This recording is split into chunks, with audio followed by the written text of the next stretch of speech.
This is Kasi Lakshmanan. This presentation is part of the Harvard Extension School E63 Big Data Analytics class. The topic today is Case Study in Marketing, Probability to Default Models. This is part two of a two-part presentation. So in part one, just a quick recap. We talked about the problem statement, scope, data engineering, exploration, creation of a baseline logistic regression model, and a model selection using a gradient boosted tree classifier. Now we'll go to the second section of this presentation, which would be the model interpretation portion with SHAP. So let's go there. So let's first introduce SHAP. SHAP is SHAP additive explanations is a game theory approach to explaining the output of a machine learning model. So this is a local explanation, and the motivation of this is from Lloyd Shapley's Nobel Prize winning paper in 2012. For this segment, we need to recreate the gradient boosted tree regression that we did previously in XGBoost, so that XGBoost and SHAP modules will be able to do this. There is no out of the box approach for this in Spark. So I used the existing model that we spoke about in the previous section, recreated that model with the same exact parameter settings to be able to do this. The motivation behind using SHAP is that one of the major issues is that the feature importance is very subjective. So depending on the options that we choose to run the feature importance, we might end up getting different sets of model importance. So SHAP tree explainer enters the SHAP tree explainer at this stage. The tree explainer class does a really good job to fix that.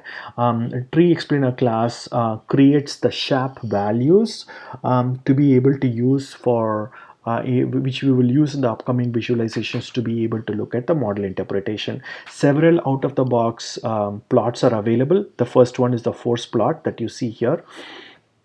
A force plot basically what it does is takes the model base value from which is the average model output over the training data, and then pushes the model output based on the input features. In this case, where we see here, we took the model and applied it on the first row of the training data set, and then the base value, which is the model average over the training data, was a negative 0.199. Features that are shaded red, amount of groups, etc., basically push the feature, the output value higher for this observation, whereas the features which are coded in blue pushes the feature values lower. So which ends up calculating the output value to be a negative 1.95, which would end up in the non-target class section. The next one we'll see here is a summary plot. The summary plot is a typical mean absolute value of the SHAP for a standard bar plot, which is sorted against the SHAP value. Rather than looking at a typical feature importance bar chart, we can also look at a density scatter plot that is shown here. As we see here, the way you would interpret this as external source has more total impact than the external source 3, external source 2, I should say. External source 2 has more impact than external source 3, but for those samples where external source 3 matters, which is some portions here, amount of it matters. It has more impact than the amount of goods that you see here. And the same way, external source 1 is nearly impacts all of the all of the observations in a small amount, when compared to amount of goods, which impacts a lesser number of observations but in a larger value. Note that these scatter plots are also shown as density, where if it to show the level of impact, and then each of the colors they they represent the way the features are impacting the output value. Next, we move on to the SHAP dependence plots, which basically shows the effect of a single variable across the whole data set, and it accounts for the interaction effects present in the features. So we'll take two examples here. One is amount of goods and amount of credit, which shows a clear level of interaction, and then amount of credit and amount of annuity as well. So two of these combinations have very good interaction.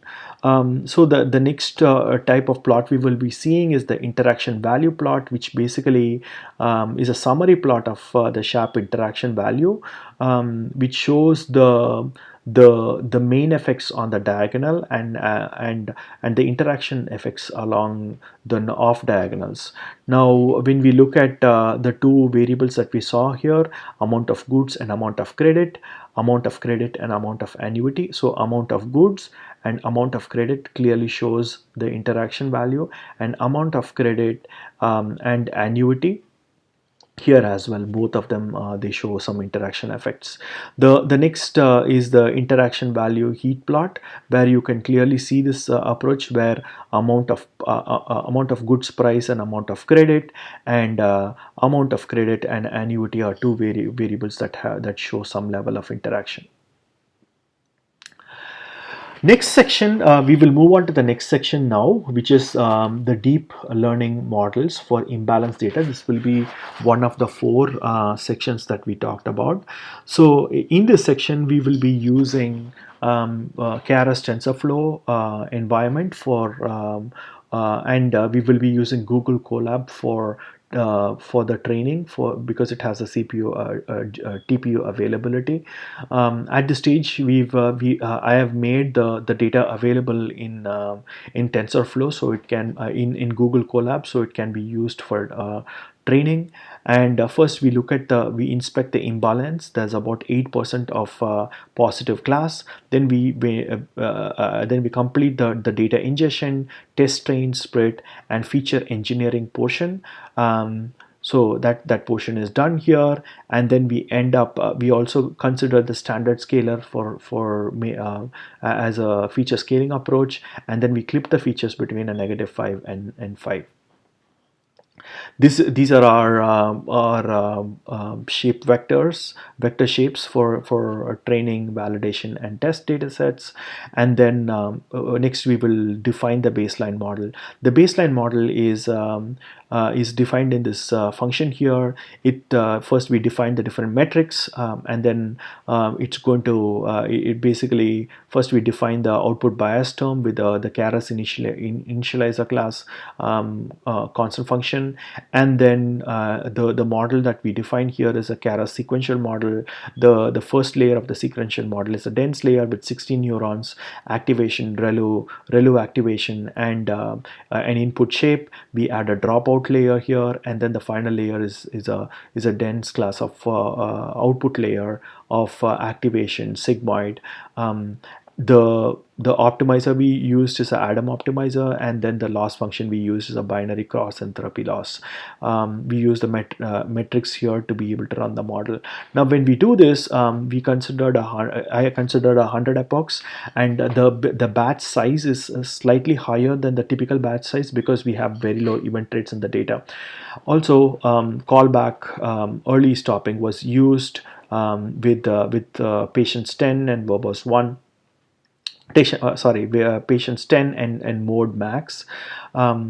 So we start off with setting the initial bias term here. The initial bias term here is set to the log of positive by negative class, and then we proceed with the training of the initial model. When we completed the when I completed the training of the initial model, we ended up with a valuation AUC of a 0.72, and we continued to look at the plotted the different metrics: loss, AUC, epoch, and recall, and also we evaluated the this baseline model on the test data set. As we evaluated the test data set, we found that this is the confusion matrix, where the issue here we found was that I found was that the predicted class, predicted target labels, for the positive class is completely 0 and 0. So an option to consider is a class weight approach. So next, what we do is we consider weighting the positive class more. Now, for this approach, we will be using the class weight variable here. Everything remains the same, and we end up with a valuation AUC of a 0.72. At this stage, I have rerun the confusion matrix, and we have volume in your positive class. Another related approach is the oversampling the minority class. That is one of the methods that you can use. We've retrained the model on the minority class with a valuation AUC of a 0.72.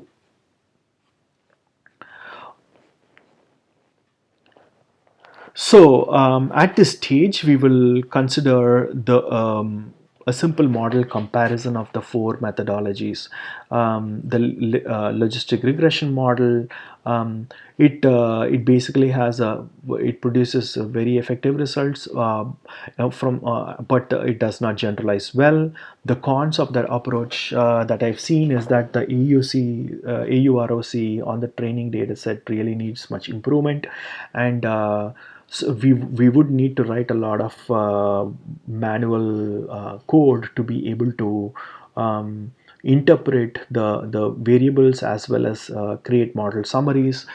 For gradient boosted tree classifier, it does exceptionally good training AUROC.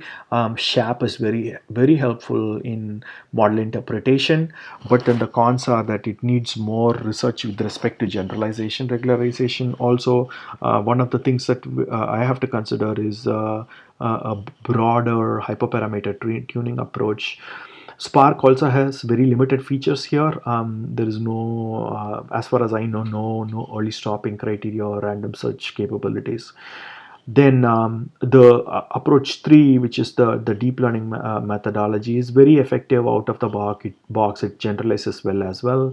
The one thing that we need to pay a very close attention is to the bias initialization, and at the stage it is very difficult to interpret the feature importance, and further research for myself as a takeaway to do that. That is pretty much covers a lot of the work. I've outlined some of the further exploration work, and this is where you can contact me. The As a summary, let's look at a quick summary of some of the things that we covered. So we covered the data engineering portion, exploratory data analysis, building a logistic regression based model, building a champion model with the gradient boosted tree classifier, interpreting using Shapley values, and a deep learning approach for the imbalance dataset, and did a model comparison. I'm hoping that this presentation was helpful. Thank you.